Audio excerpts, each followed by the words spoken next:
Good evening, everybody.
Hello and welcome, everyone. We're very happy to have you here with us today. Thank you for taking the time to join today's session.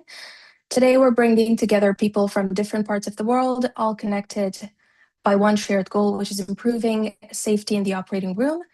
In today's operating rooms, we rely on technology almost every moment, from surgical equipment to digital systems. These tools help healthcare professionals care for patients and save lives.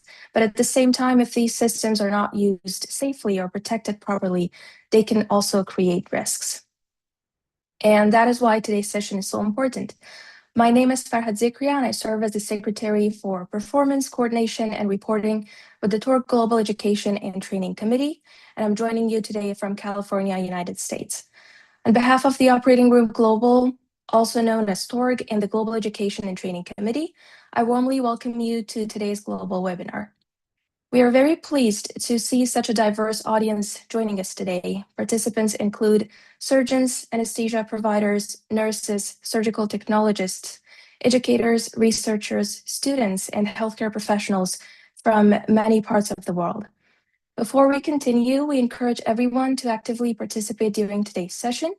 Please use the chat box to introduce yourself by sharing your name, your professional title, and the country you're joining from. You're also welcome to post your questions in the chat box at any time during the presentations. Our moderation team will collect the questions and bring them forward during the Q&A session. For those who may be joining a TORC session for the first time, here is a short introduction to the organization behind today's event. The Operating Room Global, or TORC, is a multidisciplinary professional platform representing more than 260,000 surgical and preoperative professionals across over 110 countries, making it the largest global network of operating room professionals. TORC brings together 42 healthcare disciplines and it operates as a non-governmental organization founded in Nigeria in August 2015. Today, TORC has more than 20 active chapters around the world, including representation across 31 African countries. The mission of TORC is to advance surgical and preoperative care through education, research, advocacy, innovation, and capacity building, with a strong focus on patient safety, equity, and strengthening healthcare systems worldwide. Today, TORC is also an internationally accredited continuing professional development provider, recognized by the CPD Group, highlighting the quality and global relevance of its educational programs. The organization's work is supported by the Operating Room Global Center for Education, Research and Innovation incorporated in Ireland, which leads global initiatives in education, research, innovation, and partnerships.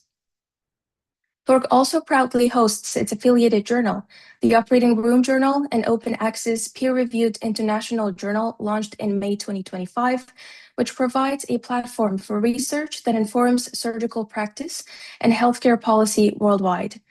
In addition, TORC operates its own institutional review board, the TORC IRB, officially registered with the United States Office for Human Research Protections, reinforcing its commitment to ethical and responsible research. One of the most unique aspects of TORC is that it's powered by a volunteer-led leadership model, where professionals from around the world contribute their time, expertise, and dedication to strengthen global surgical care. TORC also collaborates with global alliances, including the G4 Alliance and Intersurgeon, and is listed with the Union of International Associations and the Global Civil Society Database, reflecting its global reach and accountability. Today's webinar will cover two important topics related to safety and technology in the operating room. Our first presentation is Equipment Safety and Technology-Related Risks in the Operating Room, which will be delivered by Mr. Jessie Lopez. Our second presentation is Cybersecurity and Digital Safety in the Operating Room Environment, which will be delivered by Mr. DeJuan Kennedy. Both topics highlight the growing importance of technology safety and digital awareness in modern operating room environments. We're honored to have both speakers with us today, and we will begin the session now.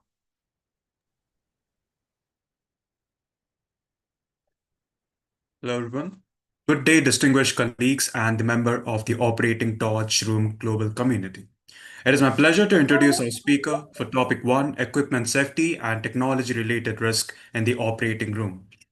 We are honored to have Mr. Jessie Lopez with us today. Mr. Lopez is highly credentialed sterile processing and healthcare quality professional, holding numerous certifications including CRCST, CHL, CER, CIS, CSPDT, CFER, CSIS, CASSPT, TSC, GST, and CQIA. He currently serves as an SPT, CSPD, CSST, Quality Assurance Manager in the United States, bringing extensive expertise in sterile processing standards, equipment safety compliance, quality assurance system, and regulatory best practices. With his deep experience in sterile processing departments and technology oversight, Mr. Jesse Lopez is uniquely positioned to discuss the critical intersection between the equipment safety, technology, interrogation, and risk mitigation in the operating room environment. His work directly contributes to improving surgical safety, infection prevention, and system reliability. We are delighted to have him to share his experience with us today. Please join me in warmly welcoming Mr. Jesse Lopez. Thank you. Thank you, everyone. Can everyone hear me? Yeah, thumbs up if you can, if you can't. Yes, awesome. Good, good, good, good. Thank you guys for having me again. I am delighted to be here to share my experience and educate everyone in this very important topic. I'm going to share my screen here if I can.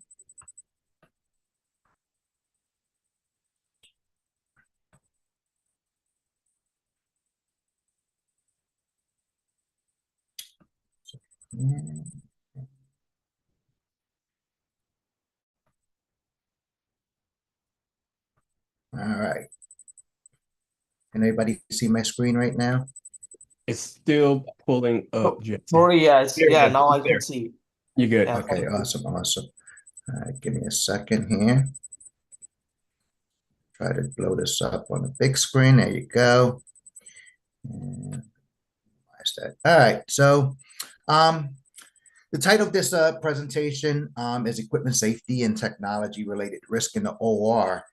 I wanted to do a twist on this because we technically, as nurses and surgeons and practitioners, we know what we walk into every single day as a sterile processing technician and a former surgical technician.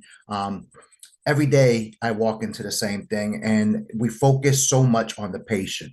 And we sometimes get lost in the OR thinking about what we have to do for the patient to make sure that everything is correct and that that patient goes home better than what they came into the operating room. I wanted to look at this in the reverse order.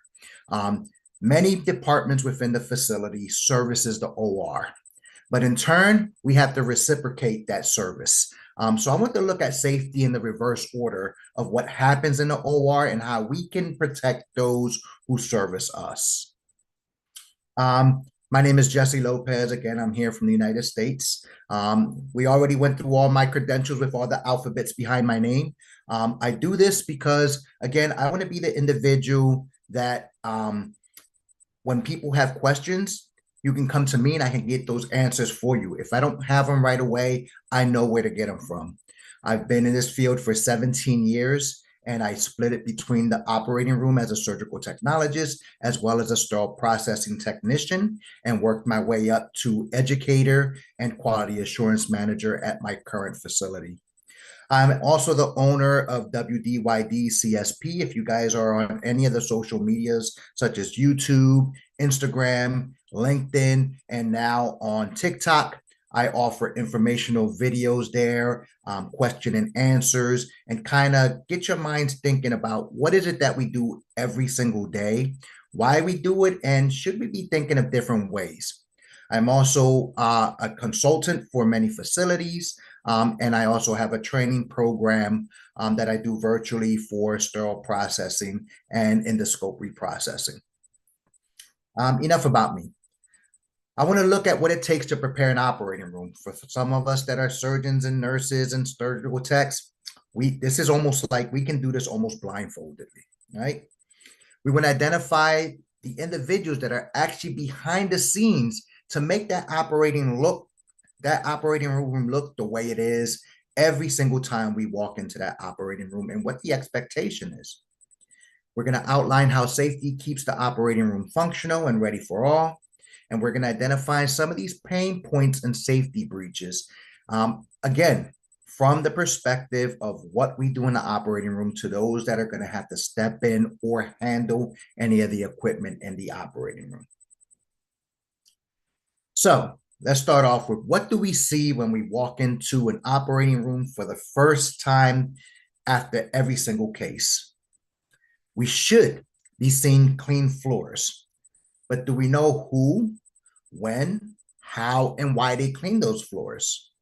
Okay, there's another team that comes in behind the operating room. It's not the nurses or the surgical tech.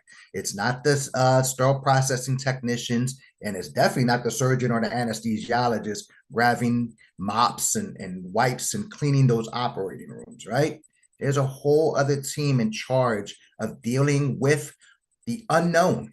Okay, we practice standard or universal precaution because we don't know. That team has no idea what surgery just took place in there, what was wrong with that patient, and how extensive that surgery was. For most of us that are surgical technologists or nurses, we don't see the blood and gore that people portray that happens in the operating room. Very rare do we see that, but there are times where it gets a little crazy in there. This team has to be prepared for that. Okay, this is typically the EVS team or whatever team is going to go in there. They have a very small window on when to turn that room over because they require it depending on how big your facility is, with the right chemistry and the right equipment. And they do it so that the next patient isn't exposed to whatever disease, whatever microorganisms were present in that room prior. The equipment, okay, depending on the facility and depending on the surgery, the equipment varies from patient to patient. The tables are different from your bariatric tables, your orthopedic tables, your general tables. You might need X-ray units in there, the C units. All that happens to be in that room, okay? Nice and organized and ready to go, okay? Do we know if it works when we first go into that room? No one's going in there prior and testing this equipment out. We're setting it all up, right?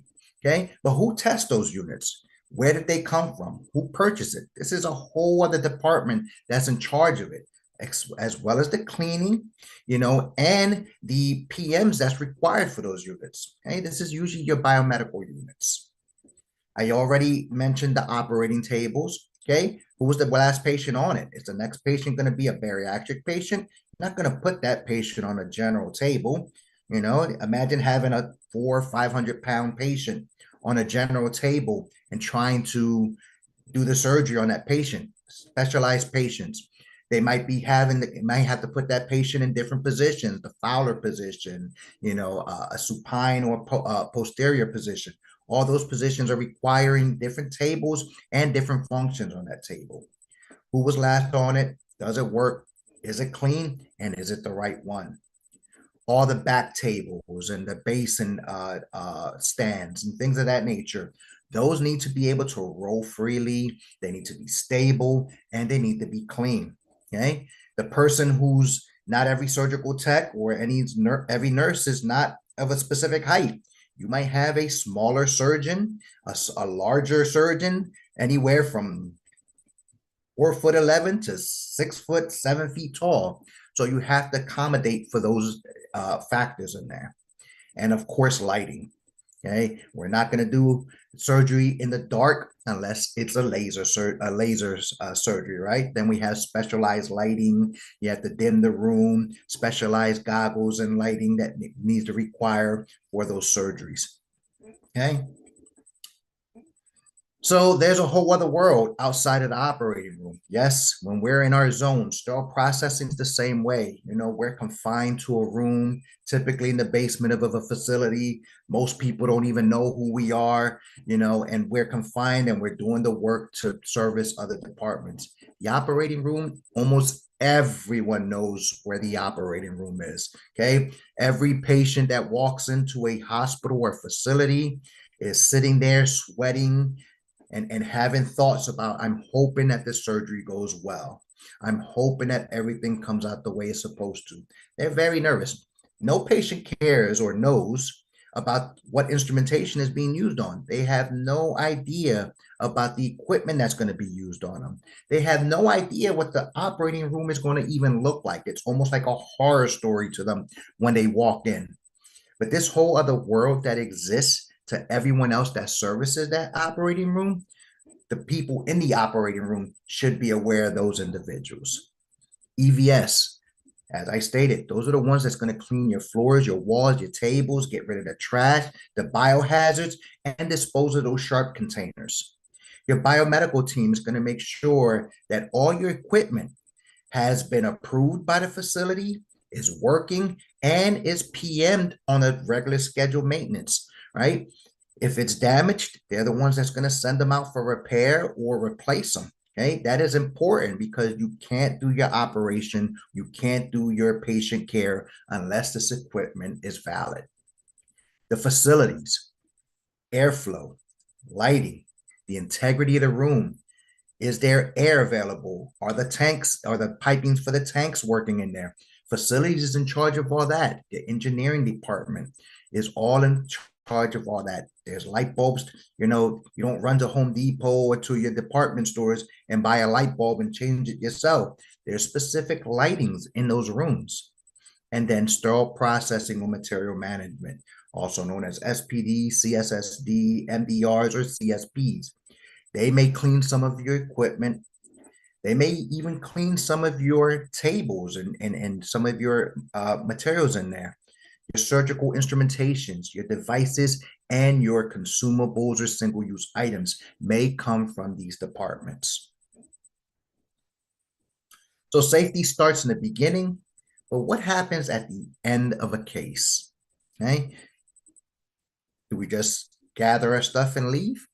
Do we just say, okay, time for the next patient, or I got a 15-minute break, let's go out, okay? Think about the equipment. What happens if you're using a robotic, doing a robotic surgery, and you leave one of those robotic arms connected to the units? What can happen? Well, if it's not sent to sterile processing, you're gonna have a device shortage because now you're looking for that monopolar scissor, and maybe you have 6 or 7, but maybe you have 10 cases. You can't turn that over. The device might get damaged because EVS might go in there and start cleaning. They don't know what that is. They might bump into it. They might break a device. They might dislodge it incorrectly. The environmental contamination. A lot of times, those robotic units are moved from room to room. And if you have a dirty instrument on that device or on that unit, you're cross-contaminating. You're introducing this into the environment. Personal injury. While EVS or even biomedical is servicing that equipment, cleaning the room, they might back up and get cut on one of those units or bump into it, get punctured. They don't know what it is. They've never seen it on the machine. All that can happen if we're not careful with what we do at the end of a case. Equipment is damaged during a surgery, but not reported out. Who does that impact? Your circulating nurse, okay? Your circulating nurse is expecting this device to work, this equipment to work when they go into a case, okay? If it wasn't reported from the case before, from the circulators before, or anybody in that room before, how do they know? Biomedical, they can't send a unit out for repair. They failed to send it out for repair. They don't even know it's damaged because, again, no reporting, no communication.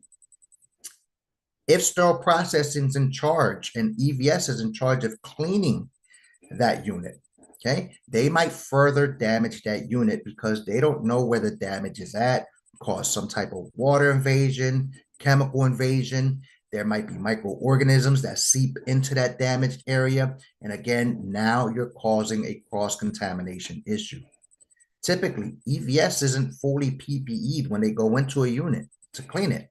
They may have on a mask and maybe some gloves, but they don't have on the gowns and the face shield. So while they're moving things around, something may spray out of there and cause damage or cause an injury or an exposure to one of those employees. All right. Just because the surgery was successful does not mean that safety protocols end, okay? We have to make sure that when we close a room, okay, and surgery's over, we're doing our due diligence to remove all the harm that can happen to the people that's going to go in there after the surgery is done, okay? How the room is closed is just as important as how it was open, okay? You're going to do your checks and balances in the beginning. Okay, does this equipment turn on? Okay, is it in the right position? Do we have the right instrumentation? Is the right table in there? Is the anesthesia unit in the right place? Is the air on? Do we have the right gases, et cetera, et cetera? Okay, we expect to have little complications during surgery. Okay, we don't want to have to focus on, the equipment. Our focus in the operating room is the patient, ensuring that everything from A to Z goes in order, okay? But what are we doing to ensure future safety, and what are we doing to keep those prepared for the next case?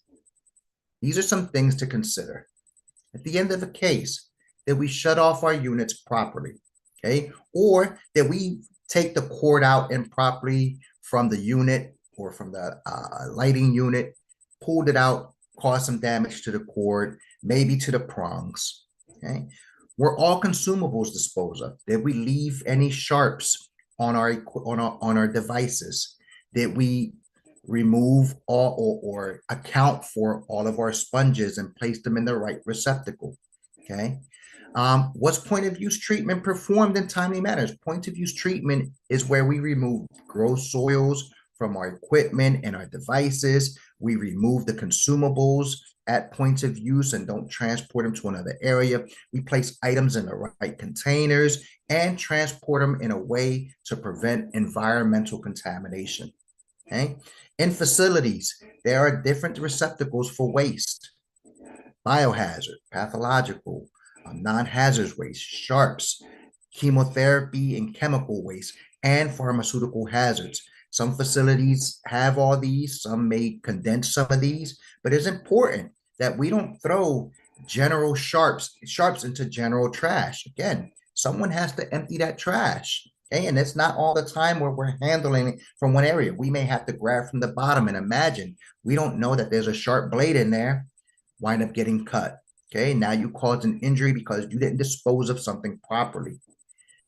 Biohazard waste, blood, okay, the liquids that are collected during surgery, that has to be disposed of properly, okay? If you're throwing that in general trash or even in a sharps container, okay, you can cause, again, cross-contamination. This is how we keep others safe so that we can perform to the optimum of our ability.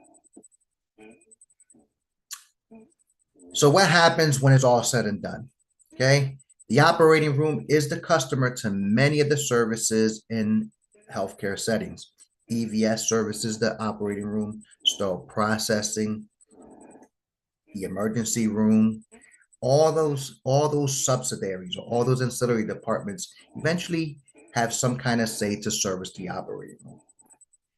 In return, the staff of the operating room should reciprocate that safety back, okay?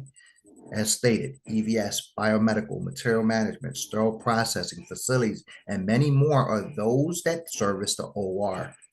Their purpose is to meet the user's needs, okay? We're not going to give you a tray from sterile processing just because we're going to give it to you, okay? If you're doing a bariatric surgery, we're not going to give you a GYN tray, okay? We need to give you what you need to care for that patient, okay?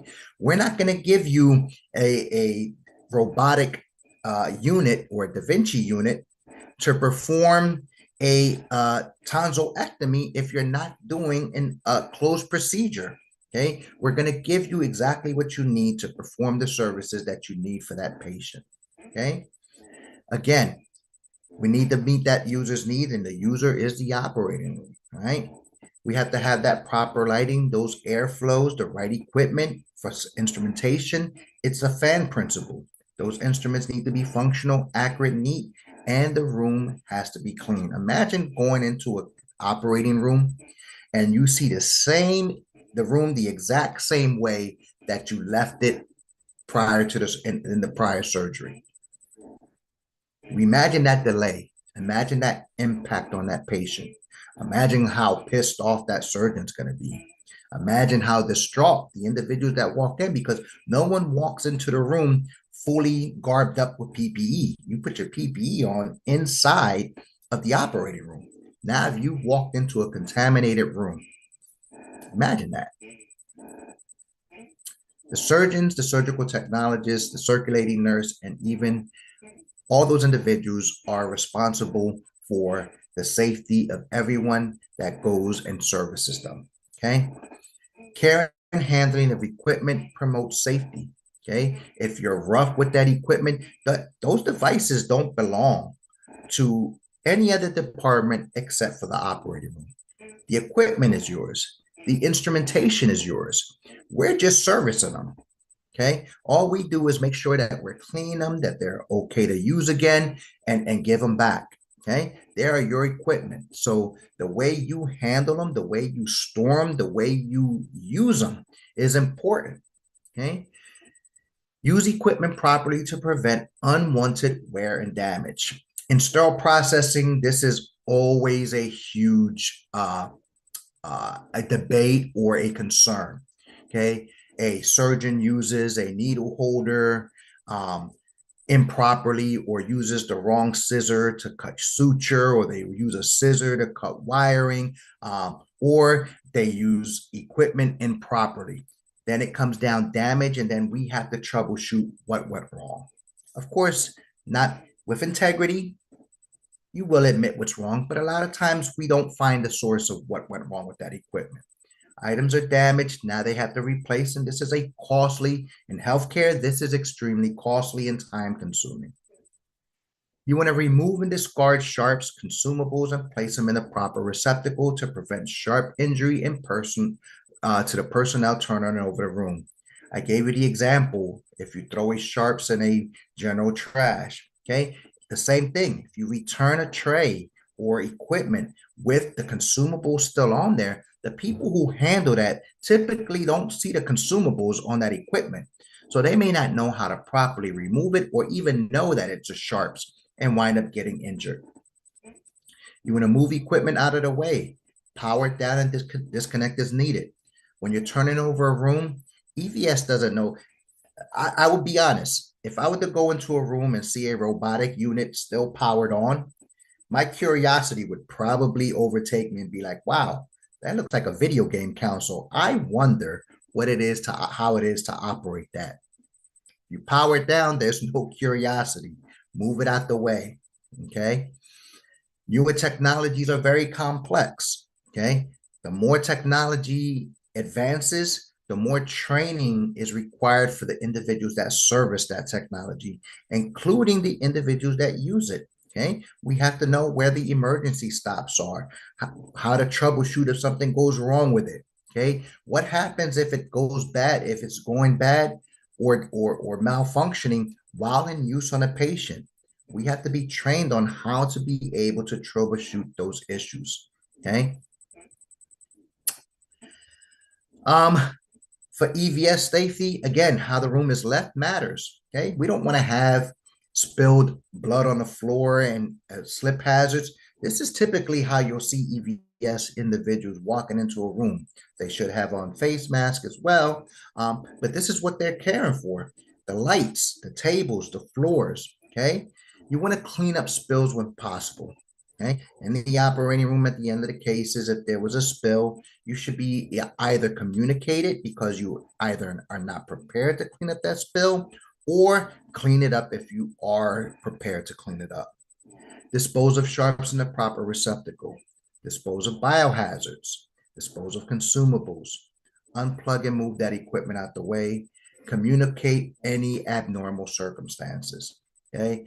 Again, They have no idea of what they're going to walk into. They don't know what that patient had. They don't know what that patient went through. They don't know how stressful or how chaotic that surgery went. Okay. If we're seeing blood on the walls, if it's under the tables, make them aware because they're doing a general cleaning. They're not doing a detailed cleaning, but they may require to do a more extensive cleaning than a general case. This should be communicated to the team coming in so that they're prepared to handle that. Biomedical safety. Okay, if you want your equipment working right, report out that damage. Report out any equipment where preventative maintenances are due, because you may walk in and go, hey, this system hasn't been maintained in quite some time. I think this was overlooked, and I don't think it's going to be safe to be used. Take care not to damage cords or receptacles. Don't run them over with tables. Make sure they're out the way when surgery's happening, because cut cords are a very common occurrence with equipment and devices during surgery. Don't alter your equipment, okay? If you have a 3-prong cord and you only have a 2-prong outlet, don't break off that 3rd prong, even though you shouldn't see 2-prong outlets in your facility. Somebody might have retrofixed it. And dispose of all consumables associated with that equipment. Again, the people who service this know what the equipment look like. They just may not be familiar with the consumables and may inadvertently clean that and send it back. Again, that's a reason to reject that equipment or that device, because again, it was a single-use device. It was a consumable. It should not have made its way back. If it doesn't have an IFU, it can't be reprocessed. Safety is ongoing, okay? It happens in the beginning with those that service you, and it happens at the end, reciprocating that safety back, okay? The risk involved in the operating room is vast, okay? Faulty cables, getting devices with cuts in the cord, okay? When you're powering it up, may cause an electrical spark or fire in the operating room, okay? Broken instruments, that breaks sterility, that carries microbes. That's a patient safety issue. That's a staff exposure issue.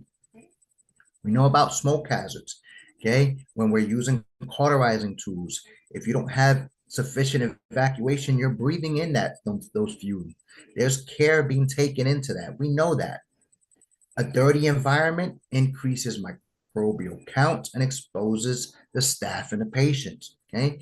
That's why we want a nice clean room turned over properly. And poor equipment maintenance, we already know what happens with that. We have tables that aren't maintained. They might not tilt to a certain degree. They may not function or rise how they should.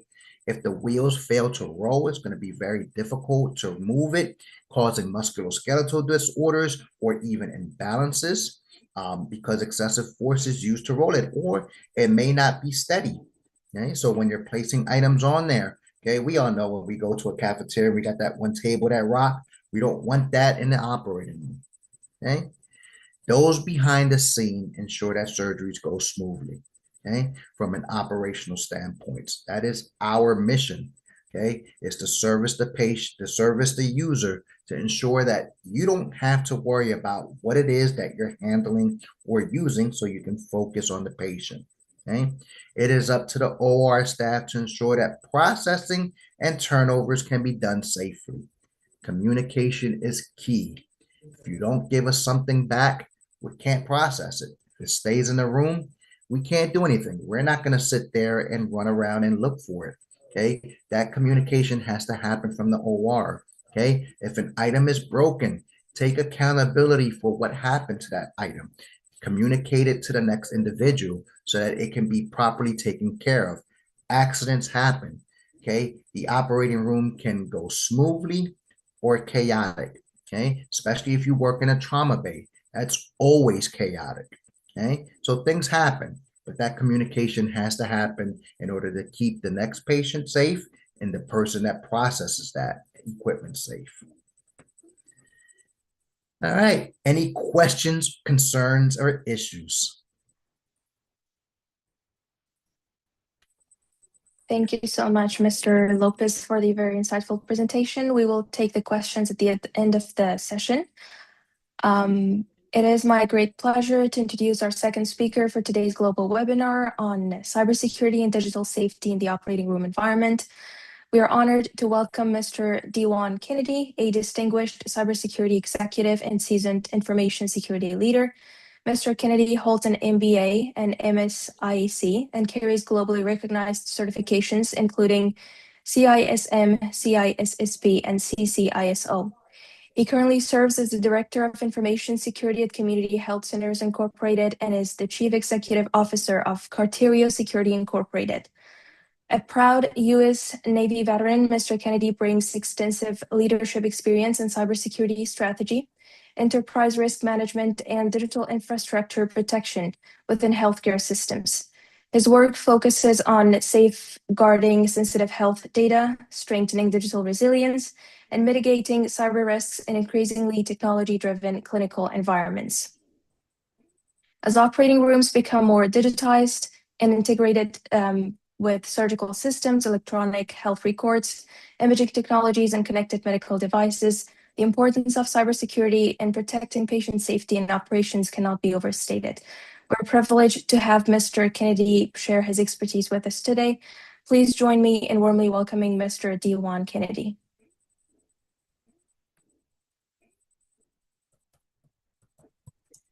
Hello, everybody, and thank you for that welcome. I do appreciate the introduction. Can everyone hear me okay? Sure can. Yes, exactly. We can hear you. All right, then let's get started. Okay, so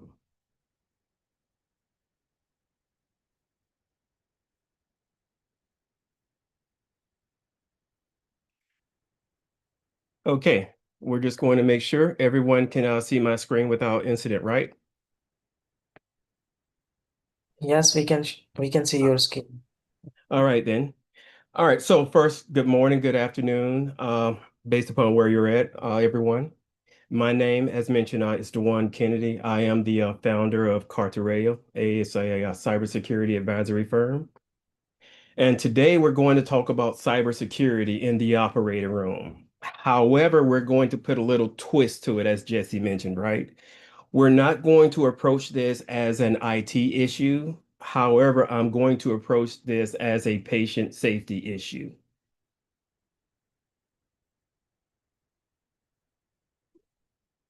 All right, quick background. That guy you see right there with the lovely afro blowout haircut, okay? I just give you a quick background about me so you know who's in the room with you today. As mentioned, I started in nuclear engineering with the U.S. Navy. I continued working in highly regulated and cleared environments such as Lockheed Martin and Equifax. I spent the last several years inside healthcare serving as the Director of Information Security at a community health center. I didn't come to cybersecurity from a sales floor. I came from an environment where mistakes have consequences. And it is for that reason that Carterio exists, is to bring that same discipline to organizations that need it the most. Not to sell technology, but to provide guidance. My job today is simple. It's to help you to protect what matters most.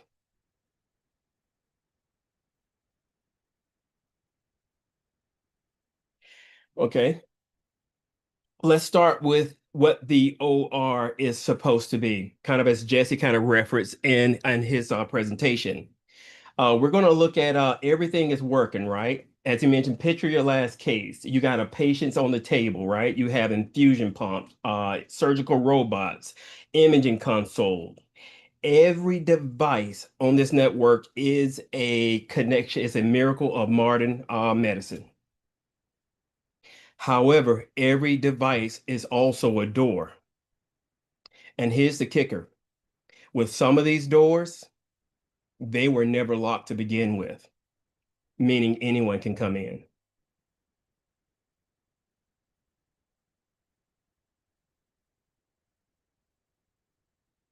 As mentioned, these systems are incredible. but every one of them depends on connectivity. The infusion pump, as mentioned, it delivers precise measured doses of medicine to the millimeter, right? We have the anesthesia machine, and for those who are going into the operating room, this machine is my friend. It keeps you unconscious, so I don't know what's going on. I don't have to look at dirty floors, but it also keeps you pain-free with the medicine. We have the surgical robot. The surgical robot, again, allows greater control than what the human can do alone, smaller incisions. And then we have the imaging console, right? That provides the surgeon with live visual data inside the patient.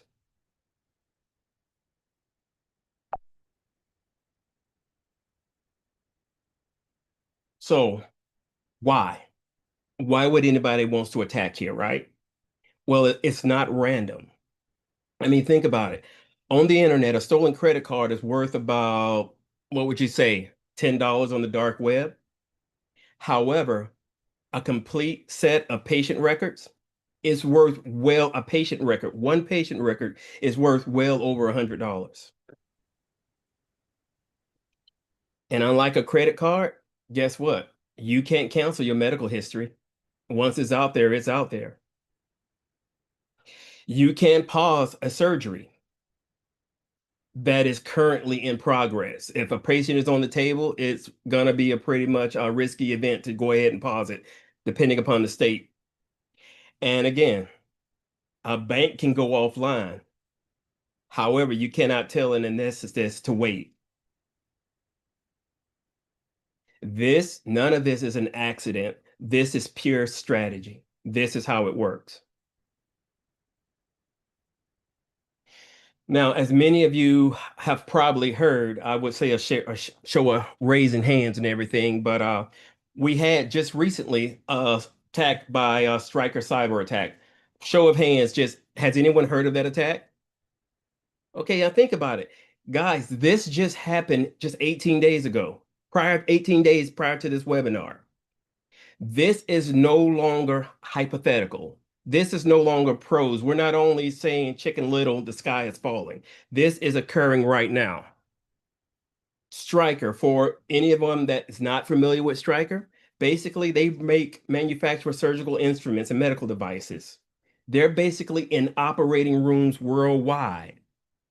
The particular thing about this attack is that there was no malware deployed. They use what we call living off the land. They use what was already Stryker's own systems. They did this through Microsoft. Why? Well, this has been linked to a nation state attack, right? So now one of the threats in the OR, guess what? We have attacks, right? Nation state attacks, APTs, we call them. Handala, they claim retaliation for a geopolitical conflict, basically for the war against Israel. And guess what? Stryker wasn't the only organization hit.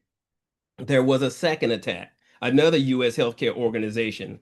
Now, this one, the compromise has been confirmed. However, it's a different group. And as more and more information is still developing about it, again, no one has pretty much said no one has taken credit from it.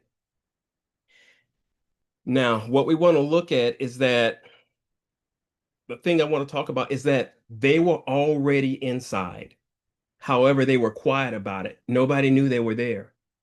Can you imagine walking in your house somewhere you thinking is safe, somewhere you thinking is secure, and you have a bad guy lurking behind the doors that you don't know there? Not many of us will feel that comfortable. No malware. Again, they only used the tools that were there. They didn't bring a weapon. And this is not isolated. Different organizations, different methods, same direction. Everybody, this is a pattern. We're going to throw one more. We have the contact patient monitor. What I mentioned before, the wolf was at the door. But when we look at this, the wolf is already inside. It's already been confirmed there was a hidden back door. What were they doing? They were transmitting patient data to some location in China. No notification. No one knew anything. The code allowed them to remotely control the device that was on. This means that they were manipulating or could manipulate vital signs displayed on the screen. Imagine you have a case, you're in there, and what you're seeing on the screen, you can no longer trust, or you don't even know if you can trust it. An infusion pump, divvying out medicine, is telling you that, hey, this is coming out, but much more is coming out. You lose that patient visibility. It was to such an extent that this even triggered a government response. And even for the state of Texas, we have our Governor Abbott, he issued a statewide audit. And again, for April, I think next month, they have a state directed compliance timeline just for Texas, but other states are watching. This new environment that we're in, this is no longer theoretical. This is being acted upon right now.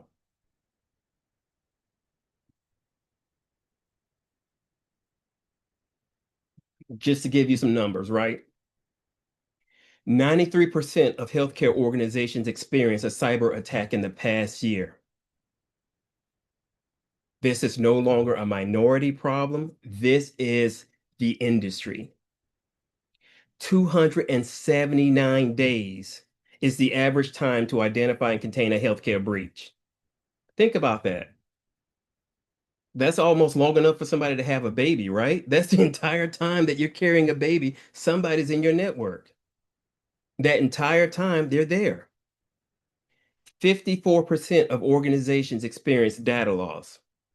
And of those, they reported an increased patient mortality. That's more than half. This is not a statistic. Everyone, this is becoming a pattern. This is now a pattern.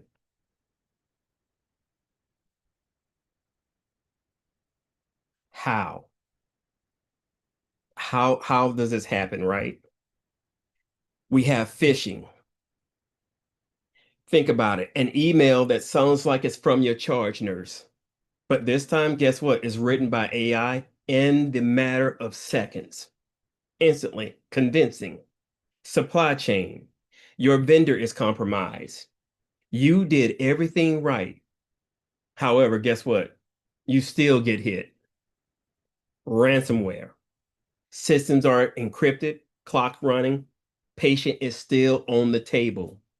You can no longer access or see what's happening to that patient. You have lost complete visibility in most senses. Credential abuse. Again, malware not needed. No forced entry. They use the keys already inside the building. Basically, I got your login credentials and I'm going to use them. I don't need to get inside the network. This is no longer just one path to get in. These are multiple paths. It's like having a house, right? But you no longer know how many doors, how many entrances, how many exits you have. But yet you're responsible. What's the security of those doors? Are they locked? Do they have locks? Are the windows open?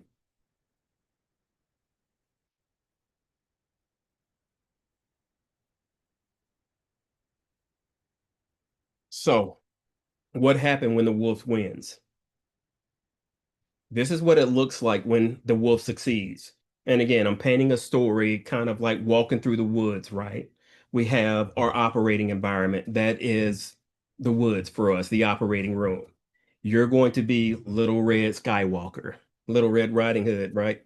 And then the wolf is the bad guy. But when he succeeds, we look at NHS Synovis, right? June 2024. Over 11,000 procedures were delayed or canceled. The first patient death in the UK formally linked to a cyber attack.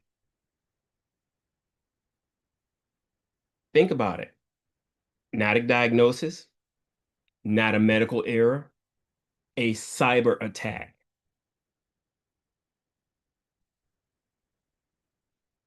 Kind of changes the whole ground, right? We look at also Change Healthcare. 190 million Americans had their health data exposed. $6.3 billion drop in hospital claims in the first 3 weeks. Pharmacies couldn't fill prescriptions. We talk about improving patient outcomes. Think of the patients who no longer could get post-surgical pain medication. These are no longer edge cases. These are the new normal if we do not act.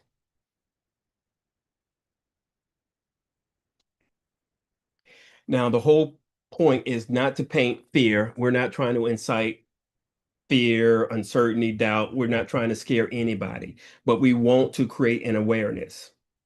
And that comes from preparedness. And how do we go about that? Report unusual behavior. Log it, escalate it immediately. Know your manual feedback. If you hesitate, then that is the gap right there. Don't click verify. 1 second of skepticism can abort or stop most attacks. Use strong, unique credentials. Clinical access is a direct path to patient data. And when I say unique, I mean not just yours is different from the person next to you. I mean, if you have one account credentials to access Windows, if you're logging onto that machine, then you should have a separate set of credentials for accessing health records. Because if you don't, and I get access to your Windows machine, I now have access to those health records and everything that you have access to. Participate in training. When your organization offers it, show up. Know your vendors, especially after Stryker. This one matters more than what it did a couple of weeks ago. We say that we are the first responders. You are the first sensor. Not IT, not your CISO. It's you. It all begins and ends with you.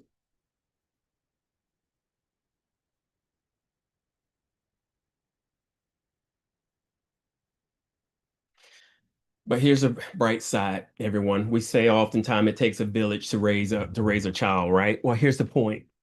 We're not in this alone. We have what we call information sharing analysis centers. We have other hospitals, everyone that gets together. We train. Every opportunity your organization offers, take it. As I said, use it to your advantage. Simulate. Basically, practice, practice, practice. Run your manual fallback before you need it. Muscle memory makes the difference in a crisis, right? You don't have to stop to figure out what do I do now or what do I do next, right? Remember, hesitation, that's a gap. That's a problem. Breathe. Take 2 minutes in your OR huddle. What systems are connected today? Anything unusual this week? Escalate. And we all heard this before. If you see something, say something. You're not diagnosing a threat, you're just flagging it. And it is better in this sense where patient safety, patient outcome matters. It is better to err on the side of caution. Awareness creates protection, but it only does it when it's shared.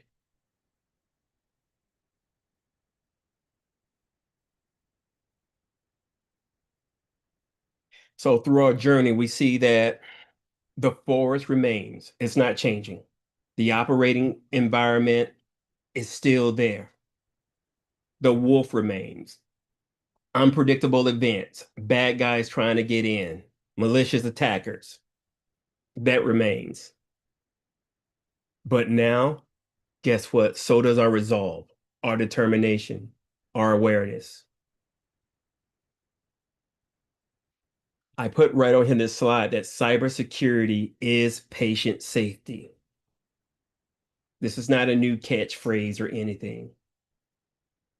It always has been about patient safety. We just hadn't named it yet.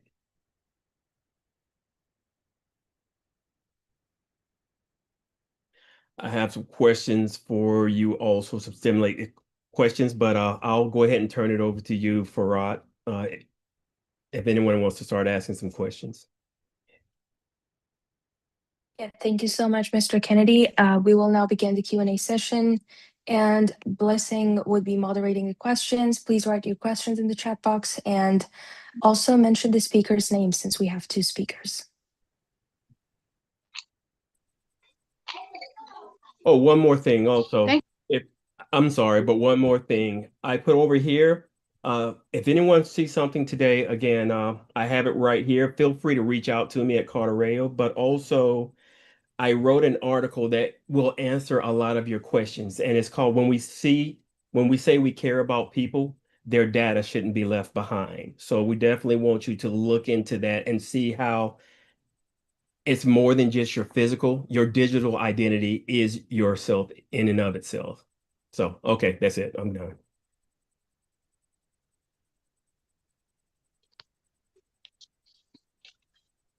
Thank you so much, our speakers.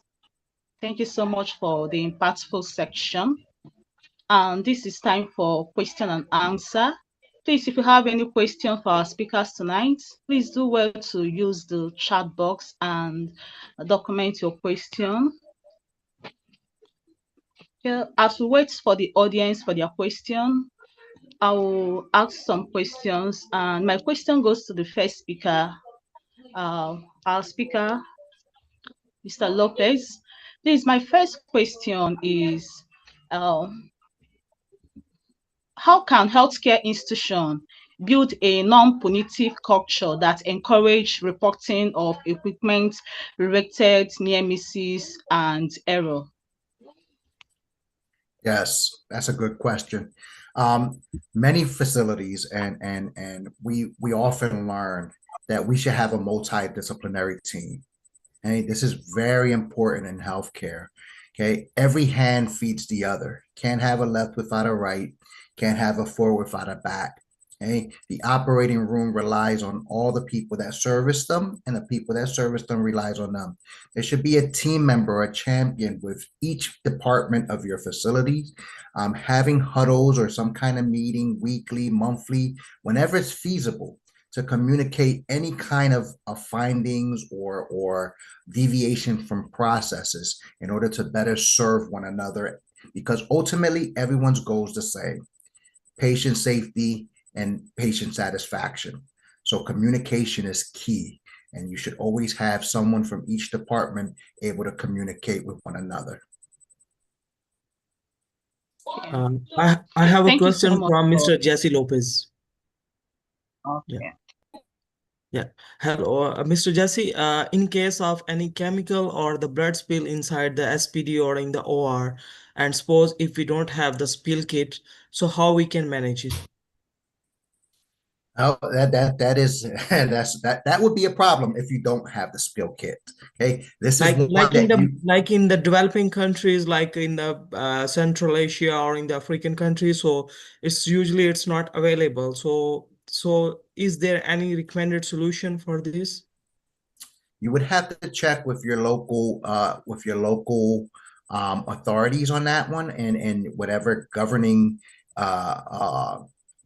guidance that you guys are using there, because again, you can't just for example, if you have some kind of chemical spill, you just can't just go grab some paper towels and just clean that up. Okay, you would have to have the right chemicals and the right formulations to do so. There's always alternatives, but you always have to reach to your guidance to find out what that alternative is. Spill kits don't have to be have to be manufacturer oriented or have to be produced by a manufacturer. There can be all the alternatives. So a lot of those spill kits contain absorbent materials. You just have to know which absorbent materials won't react with the chemicals, and you can get all that information from your safety data sheets. Okay, and that's all available online. And dispose of it properly. Okay, because again, disposal is extremely important. Once you clean up certain spills or any body fluids, understanding which trash or which waste receptacle to put into or how to dispose of it through your municipalities. Yeah, okay, all right. Thank you for your valuable answer. No problem. Yeah, thank you. Thank you so much. Mr. Lopez, I also have another question. Okay, from your experience, what proportion of equipment-related incidents in the operating room are due to human factors versus actual device malfunction? And how can institution effectively address both? Again, this would have to be addressed with the actual manufacturers. Again, there are warranties for your devices, and your biomedical department is usually in tune with all of that equipment. Before any equipment is used in any facility, it has to go through your biomedical facilities or department in order to approve its usages. So they would have your direct answers to any of those questions or issues that you may have with your equipment. Okay. Okay, thank you so much. I also have a question here for you in the chat box. The question from Annie Maria. The question is: in low-income countries where there is no smoke evacuation, what measures can be taken by staff to protect themselves? Yes. So in the beginning, when this smoke evacuation happened, like when they made a big, this was probably now a decade where we talked about smoke evacuation in the OR. The simple solution in the beginning was to just use suction devices near wherever they were cauterizing for evacuation. Now, in modern times, they have more intricate devices to help with smoke evacuation, but that's the simple solution, using a Yankar suction or pool suction near wherever they're cauterizing to help reduce the amount of smoke that's produced during cauterization and cautery tools.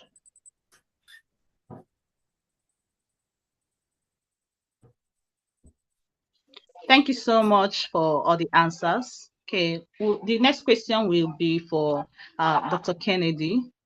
Okay, and I have some question here from the chat box. Dr. Kennedy, the first question here says, how can cybersecurity in low-income country be functional and practical in our operating? Well, one of the ways about cybersecurity is that it doesn't necessarily have to all be about budget. Some of the things that we can do is what we consider just basic cyber hygiene, right? One of the things, no cost, is using unique passwords, using longer passwords, having an idea of what you have in your environment, right? I can't protect if I don't know I have something, right? That's the same the analogy that we gave earlier about having a house but not having a knowledge of all the entrances or the exits in your house, right? How can I keep that house secure? So some of the things that we can do to limit a lot of the risk to the organization can be very inexpensive. Policies and procedures. Make sure that there is an expectation, which is what policies do. This is what we expect, right? And then procedures. How do we go about meeting those expectations? Making sure that we stay compliant, right? And although I say it all the time, compliance is not security, right? But compliance should be the floor and not the ceiling. So it's making sure that you have a base level of cyber hygiene. Some of the things you go through, as Jessie mentioned, are available online. NIST, you can go through and look at that. All right. NIST, NIST, it is a perfect recommendation. You can go through, it's free. It tells you not only what to do, but it also is prescriptive in telling you how to go about doing it. And many of these things are little to no cost. Does that kind of answer your question? Thank you. Yeah, thank you so much. The next question here is from Omar. The question says, how can we get protected by cybersecurity attack in operating room? How can you become protected? Is that what you're asking? Yes. Well, the same way that we mentioned before, everything now is again connected as we went through. So we need to know basically what's being connected in the operating room.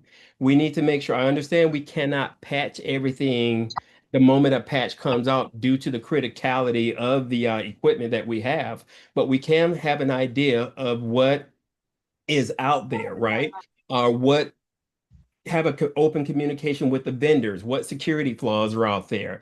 Start monitoring and logging who has access to what has been done, and just become a little bit more cost conscious. Basically, the same approach that we take when we're in the operating room, when we're operating on a person, apply some of that vigor also on the cyber side, just to make sure that, hey, all I's are dotted and all T's are crossed. Because some of the things that we do allow in cybersecurity, we would not dare to allow them in the operating room because of patient safety. Well, remember, it's not, well, we did discuss that it is patient safety now, but we also have that digital identity that we also have to protect. And many of these guys, guess what? They'll get in your network and they'll just sit and watch just so that they can spread, right? Kind of like a disease. They want to spread and see how far they can go. But awareness is the biggest boom that I think, making sure that we know exactly what we have. And also, if you see something that's off, say something. It's not going to hurt, but keep in line with your vendors. Your vendors, we have a lot of people in the operating room, sales representatives, surgical robots. Let's make sure we secure the networks through which these also operate, right? And we're not going to even start scaring anybody with this whole thing about quantum encryption and all that stuff. That's just going to start another fear fire. But we have to start thinking ahead, right? Using AI, right? AI can start with AI. We can start launching attacks much quicker. And we just have to get on the other side of it and also use AI to defend those attacks that are being launched. Remember that email I can send to the charge as a charge nurse, and someone can click on it. We were in an environment where someone ended up clicking on an email that cost the company like $300,000. It was a business email compromise. They entered some correct credentials and they didn't find out until later that, hey, someone came through there and it was something different. So we just have to create that awareness. Okay, Great. Thank thank you you so so much. much. Ooh, Dear and steer- Blessing, I think we're almost at the end of this session. We want to be respectful of everyone's time, so I would say we can take one more question before we close.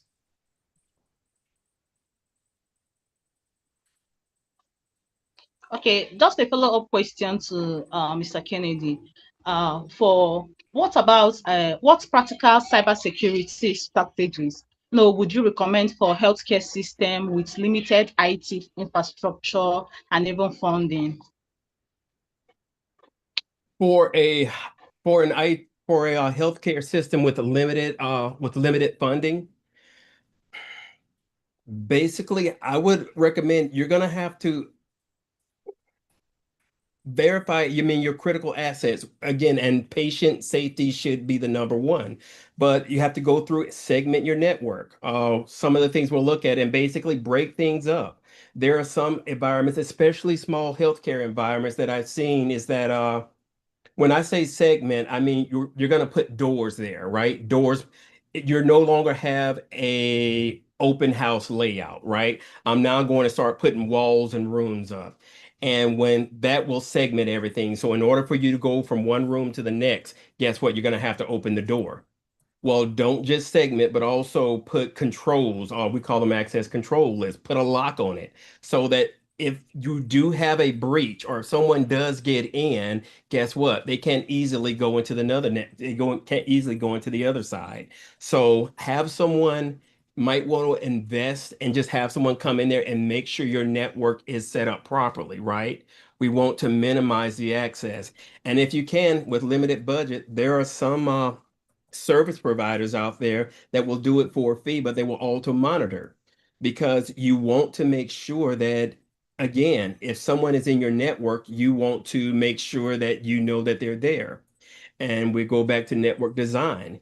If in designing your network, you know that people in my house should only be going into from the living room to the kitchen, that's all they should be going. But all of a sudden you see a door open and somebody went into your bedroom or someone went into another part of the house. If you have monitoring set up, then you know something has automatically flagged, and then guess what? You need to look there. So we have proper design, proper monitoring, and again, also remember everything foundation starts with just asset inventory. You need to know what you have in order for you to protect it. And once you know what you have, then you need to put all the precious stuff, you need to put that in a certain area and limit it and apply those controls to it, because not everything deserves the same level of protection. So basically make sure all your choices are cost conscious. Monitor what matters, basically. Go ahead. Yes, thank you so much. All right, thank you. On behalf of the Operating Room Global, I would like to sincerely thank our speakers for their valuable insights and our participants for joining us from across different countries, time zones, and professional backgrounds. We recognize that many of you are participating despite busy clinical schedules, varying internet access, and language differences. We truly appreciate your commitment to learning and to improving surgical and preoperative care in your local settings. Please feel free to share your key lessons from today's session within your teams, institutions, and professional networks as part of strengthening safe and effective practice globally. We encourage you to stay connected with TORG, our upcoming webinars, training programs, and research activities, which are published on our websites and across our official platforms. To receive your TORG accredited training certificate, please note that immediately after the session, the evaluation and certification form will be open in the browser on your device and maintain active for 24 hours only. And certificates are issued within 5 to 7 working days after successful submission.